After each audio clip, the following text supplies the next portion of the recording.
ಚಾದ ಅಂಗಡಿಯಾಗ ನಾನು 60,000 ರೂಪಾಯಿ ನನಗೆ ಮೋಸ ಮಾಡಿ ಕೈ ಕೊಟ್ಟು ಹೋಗ್ಯಾನ ಸಿಗ್ಲಿ ಬಸ್ಯ ಅಂತಂದು ಈಗ ಬಂದು ಜಗಳೂರು ಪೊಲೀಸ್ ಸ್ಟೇಷನ್ಗೆ ಕಂಪ್ಲೇಂಟ್ ಕೊಟ್ಟಿದ್ದಾರೆ. ಹಾಯ್ ಹಲೋ ನಮಸ್ಕಾರ, ಒಂದು ಕಡೆ ಸ್ವಾಗತ. ನಾನು ಯಶವಂತ್. ಶಿಗ್ಲಿ ಬಸ್ಯ ಕರ್ನಾಟಕದ ಕುಖ್ಯಾತ ಕಳ್ಳ. ಒಂದು ಕಾಲದಲ್ಲಿ 260ಕ್ಕೂ ಹೆಚ್ಚು ಪ್ರಕರಣಗಳಲ್ಲಿ ಪೊಲೀಸರಿಗೆ ಬೇಕಾಗಿದ್ದ ಪ್ರಕರಣಗಳಲ್ಲಿ ಶಿಕ್ಷೆಯನ್ನು ಕೂಡ ಅನುಭವಿಸಿ ಒಂದಷ್ಟು ಪ್ರಕರಣಗಳಲ್ಲಿ ಅಕ್ವಿಟ್ ಆದಂತಹ ಕುಖ್ಯಾತ ಕಳ್ಳ ಶಿಗ್ಲಿ ಬಸ್ಯ. ಆತನ ಬಗ್ಗೆ ಇತ್ತೀಚೆಗೆ ಅಷ್ಟೇ ಒಂದು ಕಡೆ ಸುದ್ದಿಯೊಂದನ್ನು ಬಿತ್ತರ ಮಾಡಿತ್ತು. ಕಳ್ಳತನ ಪ್ರಕರಣದಲ್ಲಿ ಭಾಗಿಯಾಗಿದ್ದಂತಹ ಶಿಗ್ಲಿ ಬಸ್ಯ ಈಗ ವಂಚನೆ ಪ್ರಕರಣದಲ್ಲೂ ಕೂಡ ದಾಖಲಾಗಿದೆ. ಅವರ ಬಗ್ಗೆ ವಂಚನೆ ಪ್ರಕರಣ ದಾಖಲಾಗಿದೆ ಅಂತೇಳಿ ನಾವು ಸುದ್ದಿಯೊಂದನ್ನು ಬಿತ್ತರ ಮಾಡಿದ್ವಿ. ಆ ಸುದ್ದಿ ಬಿತ್ತಾರದ ನಂತರ ಶಿಗ್ಲಿಯ ಬಸ್ಯ ಒಂದು ಕಡೆ ದಿವಸವನ್ನು ಭೇಟಿ ಮಾಡಿ, ಇಲ್ಲ ಸರ್, ನಾನು ಯಾವುದೇ ರೀತಿ ಕಳ್ಳತನವನ್ನು ಮಾಡಿಲ್ಲ, ವಂಚನೆ ಮಾಡಿಲ್ಲ. ನಾನು ಕಳ್ಳತನವನ್ನು ಬಿಟ್ಟು 16 ವರ್ಷ ಆಗಿದೆ. ಯಾವುದೇ ಕಾರಣಕ್ಕೂ ವಂಚನೆಯನ್ನು ಕೂಡ ನಾನು ಮಾಡಿಲ್ಲ. ಇದು ಹಳೆ ಪ್ರಕರಣಕ್ಕೆ ಸಂಬಂಧಪಟ್ಟಂತೆ, ಅಂದರೆ ಹಳೆ ಸ್ನೇಹಕ್ಕೆ ಸಂಬಂಧಪಟ್ಟಂತೆ ನನ್ನ ಮೇಲೆ ಕುತಂತ್ರವನ್ನು ಮಾಡಿ ದೂರನ್ನು ದಾಖಲು ಮಾಡಿದ್ದಾರೆ ಅಂತೇಳಿ ಒಂದಷ್ಟು ಅಳವನ್ನು ತೋಡ್ಕೊಂಡು, ಜೊತೆಗೆ ಅದೊಂದು ಅಷ್ಟು ಸ್ಪಷ್ಟನೆಯನ್ನು ಕೊಡಬೇಕು ನಾನು. ಜೊತೆಗೆ ನನ್ನ ಹಿನ್ನೆಲೆಯನ್ನು, ನಾನು ಯಾವ ಕಾರಣಕ್ಕೋಸ್ಕರ ಕಳ್ಳತನವನ್ನು ಮಾಡಿದೆ, ಕಳ್ಳತನ ಬಿಟ್ಟು ಎಷ್ಟು ವರ್ಷ ಆಯಿತು, ನಾನೀಗ ಯಾವ ರೀತಿಯಾಗಿ ಸಾಮಾಜಿಕ ಬದುಕಿನಲ್ಲಿ ಬದುಕ್ತಾ ಇದ್ದೀನಿ, ಎಲ್ಲವನ್ನೂ ಕೂಡ ನಾನು ರಾಜ್ಯದ ಜನರಿಗೆ ಹೇಳ್ಕೊಬೇಕಾಗತ್ತೆ. ಯಾಕಂದರೆ ಜನ ನನ್ನ ಬಗ್ಗೆ ತಪ್ಪು ತಿಳ್ಕೊಳ್ತಾರೆ. 16 ವರ್ಷದಿಂದ ನನ್ನ ಬಗ್ಗೆ ಒಂದೇ ಒಂದು ಸಣ್ಣ ಕಳ್ಳತನ ಪ್ರಕರಣ ಕೂಡ ದಾಖಲಾಗಿಲ್ಲ ಅಂತೇಳಿ ರಾಜಾರೋಷವಾಗಿ ಹೇಳ್ಕೊಳ್ಳೋದ್ರ ಜೊತೆಗೆ ಯಾಕೆ ಕಳ್ಳತನವನ್ನು ಮಾಡ್ತಾಯಿದ್ರು, ಈಗ ಬದಲಾವಣೆ ಯಾವ ರೀತಿ ಆಗಿದ್ದಾರೆ, ಮೊನ್ನೆಯ ಘಟನೆಗೆ ಕಾರಣ ಏನು, ಅದೆಲ್ಲವೂ ಕೂಡ ಮಾತನಾಡಬೇಕು ಅಂತೇಳಿ ಒಂದು ಕಡೆ ನೀವು ಸ್ಟುಡಿಯೋಗೆ ಬಂದಿದ್ದಾರೆ. ಶಿಗ್ಲಿ ಬಸ್ಯ ಅವ್ರನ್ನ ನಾನು ಮಾತಾಡ್ತಾ ಹೋಗ್ತೀನಿ. ಶಿಗ್ಲಿ ಬಸ್ಯ ಈಗ ಮೊನ್ನೆ ನಮ್ಮೊಂದು ಸುದ್ದಿ ಬಂತು ಅಂತ ಕಾಲ್ ಮಾಡಿದ್ರಿ ನೀವು.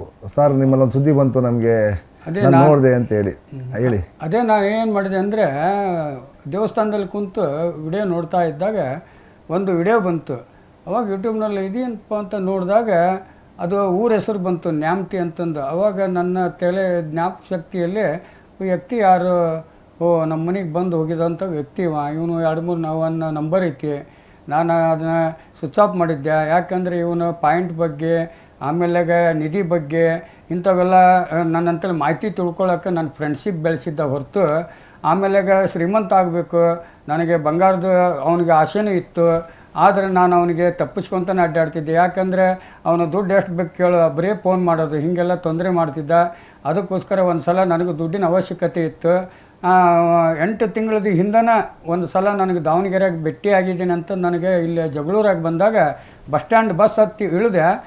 ದಾವಣಗೆರೆಯಿಂದ ಬಂದು ಬಸ್ ಇಳಿದು ಅಲ್ಲೇ ಇಳಿದು ಸೈಡ್ನಾಗ ನಿಂತಾಗ ಒಂದು ಸಿಗರೇಟ್ ಸೇದ ಮುಂದೆ ಒಂದು 5-6 ಮಂದಿ ಫಾಲೋವರ್ಸ್ ಬಂದು, ಬಸಣ್ಣರು, ಶಿಗ್ಲಿ ಬಸಣ್ಣರು ಅಲ್ರಿ ಅಂತ ಮಾತಾಡ್ಸಕತ್ತಿದ್ರು. ಈತನು ಅಲ್ಲಿ ಬಂದು ನಾನು ನೋಡಿ ಕೈ ಕೊಟ್ಟ. ಅವಾಗ ನಮ್ಮ ನೋಡ್ರಿ ಏನ್ರಿ ಅಂದ. ಇಲ್ರಿ ಅಂತಂದೆ. ಅವಾಗ ಭಾಳ ಮಂದಿ ನೋಡ್ತಿರ್ತೀನಿ, ಯಾಕಂದ್ರೆ ಇದು ಭಾಳ ದಿನದ ಹಿಂದೆ ಇರ್ಬೋದು ಏನೋ. ಅವಾಗ ಇಲ್ರಿ ಅಂದೆ. ನಿಮ್ಮ ಜೊತೆಲಿ ಸೆಲ್ಫಿ ತೊಗೊಂಡೇನಲ್ರಿ, ದಾವಣಗೆರೆ ನಮ್ಮ ಶಾಮನೂರು ಶಿವಶಂಕರಪ್ಪನ ಆಂಜನೇಯನ ದೇವಸ್ಥಾನ ಅಂತಲೇ ಅಂದ. ಹೌದನ್ರಿ ಅಂದೆ. ಅಷ್ಟೊತ್ತಿಗೆ ಅವನಿಗೆ ಮಾತಾಡಿದ್ರು, ಅವರು ಹೋದರು, ಉಳ್ದ.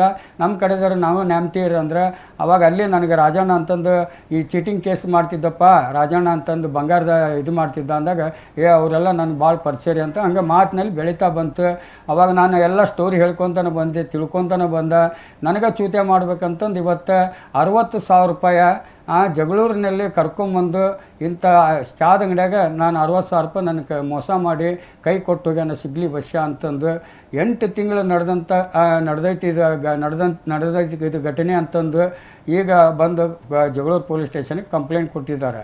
ನಾನು ನ್ಯಾಯಾಧೀಶರಿಗೆ ಹೇಳೋದು ಇಷ್ಟೇ, ಪೊಲೀಸ್ ಅಧಿಕಾರಿಗಳಿಗೆ ಏನು ಮೊನ್ನೆ ಒಂದು ಕಂಪ್ಲೇಂಟ್ ಕೊಟ್ಟಿದ್ದಾರೆ ನಿಮ್ಮ ಮೇಲೆ ವಂಚನೆ ಮಾಡಿದ್ರಿ ಅಂತೇಳಿ. ಇದು ರೀಸೆಂಟಾಗಿ ಹಾಕಿದ ಅಥವಾ ಒಂದು 8 ತಿಂಗಳಿಂದ ಆಗಿರೋ ಘಟನೆ ಈ ಕಂಪ್ಲೇಂಟ್ ಮಾಡಿದ್ದೆ ಇದು? ಇದು ನಾನು ಸಿಕ್ಕಿದ್ದು ಇವನಿಗೆ ಜಗಳೂರಲ್ಲಿ ಈ ವರ್ಷ ಅಲ್ರಿ, ನವಂಬರ್ 2025 ನಾನು ಉಚ್ಚಂಗಿದುರ್ಗಕ್ಕೆ ಹೋಗಿರ್ಬೋದು, ಇಲ್ಲಾಂದರೆ ನಮ್ಮದು ಇದು ಉಜ್ಜಯಿನಿ ಮಠಕ್ಕೆ ಹೋಗಿರ್ಬೋದು, ಇಲ್ಲಾಂದರೆ ಇದಕ್ಕೆ ಹೋಗಿರ್ಬೋದು. ನಾನು ಹೋಗ್ಬೇಕಾದ್ರೆ ಇದೇ ರೂಟ್ನಲ್ಲಿ ಹೋಗ್ತೇನೆ, ನಾಯಕನಹಟ್ಟಿಗೆ 5-6 ಸಲ ಹೋಗಿದ್ದೀನಿ. ಆದರೆ ಯಾವ ಟೈಮ್ನಾಗ ಇವ ಸಿಕ್ಕ ನನಗೆ ಗೊತ್ತಿಲ್ಲ. ಆದರೆ ನಾನು ಆ ಟೈಮ್ನಾಗ ಎಲ್ಲಿ ಹೋದೆ ನನಗೂ ಗೊತ್ತಿಲ್ಲ. ಆದರೆ ಭಾಳ ಮಂದಿ ಸಿಗ್ತಾರೆ, ಸೆಲ್ಫಿ ತೊಗೊತಾರೆ, ಹೋಗ್ತಾರೆ.